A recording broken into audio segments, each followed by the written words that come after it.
এই উর্বরী গাছটা কিন্তু অনেক লম্বা, কিন্তু এটা দেখতে সেরকম একটা ভালো না গাছটা। তো আমার খুব ইচ্ছা ছিল আমি একটা উর্বরী গাছ লাগাবো। তো এই যে আজকে নিয়ে আসছি, গাছটা কিন্তু সুন্দর না, আর গাছ কিন্তু আর ছিল না, একটাই ছিল। এখন আমি এটাকে মানুষ করতে হবে আর কি।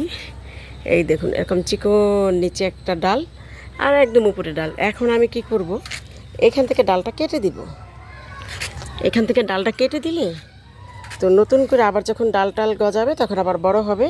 এখন কিন্তু গাছটা অনেক বড়, কিন্তু এটা আমি রাখবো না, তাহলে সুন্দর হবে না। তো আমি ঠিক মাছ বরাবর থেকে এইভাবে কেটে দিব। এই যে দেখুন মাছ বরাবর থেকে আমি এটা কেটে দিলাম। এখন নতুন করে এখান থেকে ডালপালা জ্বালাবে, আর তখন এই গাছটা কিন্তু ঝাপটালো হবে আর সুন্দর হবে। এই যে এখন এটা মাটি দিয়ে ভালো করে চাপা দিয়ে লাগিয়ে দিব। হয়ে গেছে এটা লাগানো, এখন নতুন করে পাতা গজাবে।